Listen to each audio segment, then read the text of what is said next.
Today's topic is microscopic features of gingiva. We are going to study two basic features, epithelium and connective tissue. Firstly, we will study gingival epithelium. There are four basic functions of gingival epithelium: attachment, immunity, integrity and protection. Attachment होती कैसे है? Attachment किस चीज़ से attach करके रखती है जिंजिवा? जिंजिवा tooth को, bone और बोन को, उनको अटैच करके रखती है एक दूसरे से। इनके बीच में जो चीज़ है ना टूथ और बोन के, वो हमारी जिंजिवा है। अब सेकंड चीज़ आ जाती है इम्यूनिटी। इम्यूनिटी किस चीज़ से प्रोवाइड करेगी? फॉरेन एंटीजन्स आएंगे।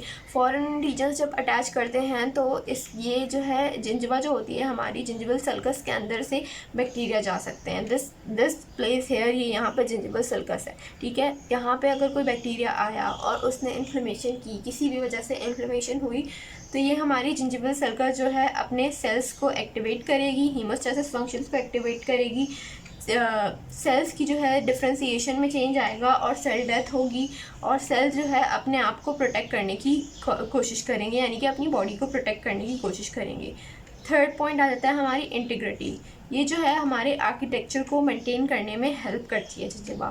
Fourth point is protection. Protection कैसे होगा? जो जैसे मैंने भी बताया कि जिंजिवल सल्कस से बैक्टीरिया आ सकता है। जब बैक्टीरिया आ सकता है तो इसमें क्या ऐसी प्रॉपर्टी है जो इसको प्रोटेक्ट करेगी? ये जो है डिफ्रेंसीशन से अपने आप को प्रोटेक्ट करेगी। ये डिफ्रेंसीशन का मतलब है कांस्टेंट रिन्यूअल करेगी, सेल्स का कांस्टेंट रिन्यूअल होगा, जिसकी वजह से जो इन्फ्लेमेशन की वजह से जिन सेल्स की डेथ होगी वो दोबारा से बन जाएंगे। अच्छा, अब ये जो इसका डिफ्रेंसीशन वाली बात करी, डिफ्रेंसीशन होती कैसे है सेल्स के दरमियान? डिफ्रेंसीशन जो होती है ना, वो वाया डिफ्रेंसीशन ऑफ केराटिनोसाइट्स होती है। सबको पता है कि जो है हमारी जो सेल है उसकी 4 लेयर्स होती हैं, बेसल, स्पानोजम, ग्रेनुलोजम, कॉर्नियम। अच्छा, अब क्या होता है? बेसल या स्ट्रेटम बेसेल भी कह सकते हैं। सेल्स जो होते हैं स्ट्रेटम बेसेल से कॉर्नियम तक माइग्रेट करते हैं। सेल्स कहाँ से माइग्रेट करते हैं? Basale to corneum. अच्छा, अब स्ट्रेटम बेसेल टू कॉर्नियम से जाने का मकसद क्या होता है? स्ट्रेटम कॉर्नियम जो होती है ना, यहाँ पे हमारी बेसिक केराटिनाइज्ड लेयर मौजूद होती है। केराटिनाइज्ड लेयर का बेसिक काम जो होता है हमारे सेल्स की इंटेग्रिटी को मेंटेन करना होता है और जो है उसको प्रोटेक्ट करना होता है, ठीक है। अब होता क्या है कि जो है केराटिनाइजेशन कहाँ से शुरू होती है? हमारी स्ट्रेटम बेसेल से शुरू होती है। प्रोग्रेसिव फ्लैटनिंग होती है, सेल्स की जो है सेल्स फ्लैट होना शुरू होते हैं और टोनोफिलामेंट्स बढ़ना शुरू होते हैं।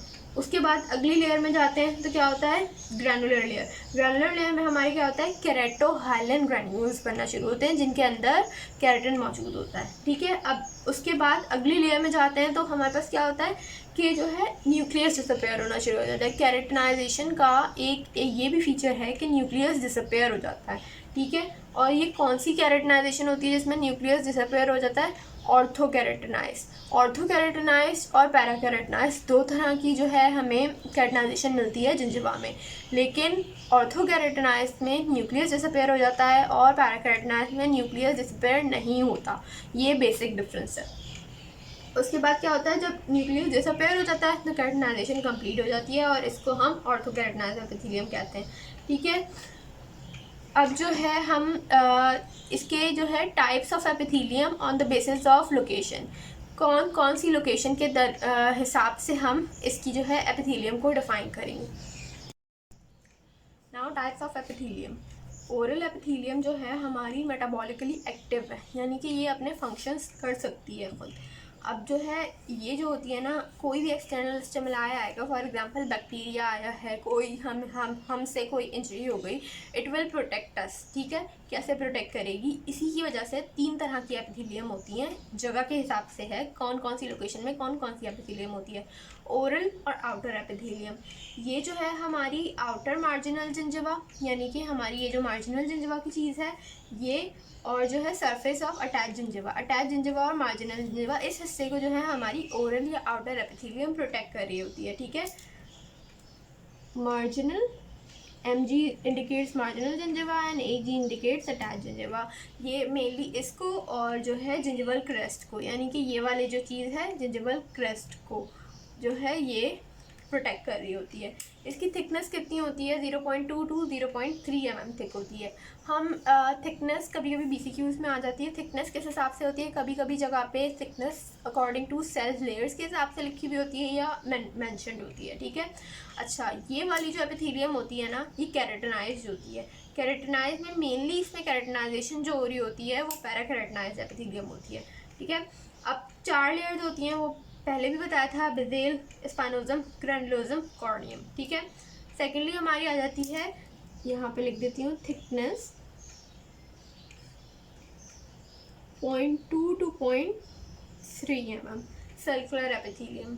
सर्कुलर एपिथेलियम कहाँ होती है? सर्कुलर, नेम से इंडिकेट करी है कि it is found on the gingival circle. इसका ये कैसी होती है? लाइन कहाँ पे है? सल्कस पर है। कौन सी सल्कस पर? जिंजिवल सर्कस पर। अच्छा, ये होती कैसी है? ये वाली तो थिक है, लेकिन सर्कुलर एपिथेलियम जो होती है, क्योंकि ये स्पेस में है, ये दो चीज़ों के दरमियान आ रही है, तो ये थिन है, ठीक है।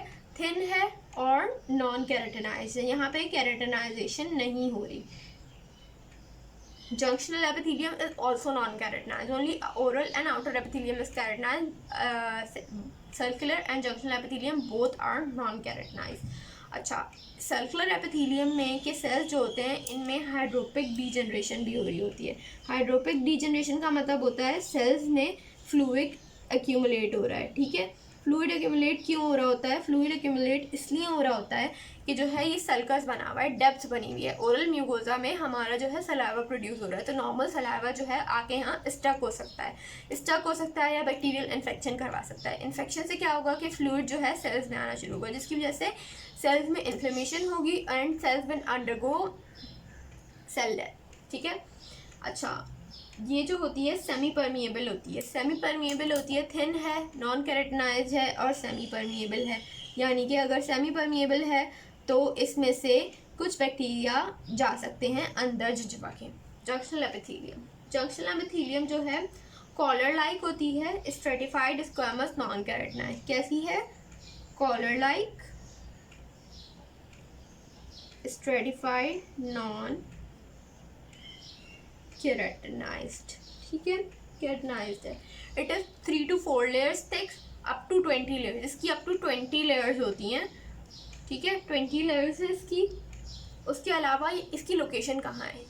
Junctional epithelium as it indicates किसी जगह के जंक्शन पर है। किसके जंक्शन पर है?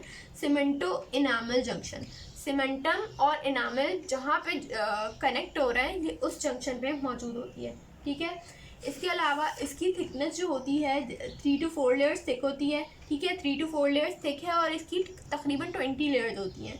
उसके अलावा इसकी लेंथ जो होती है ना, वो 0.2 to 1.35 mm। याद करनी है कर ले, नहीं करनी इतनी ज़्यादा इंपॉर्टेंट नहीं है इसकी लेंथ।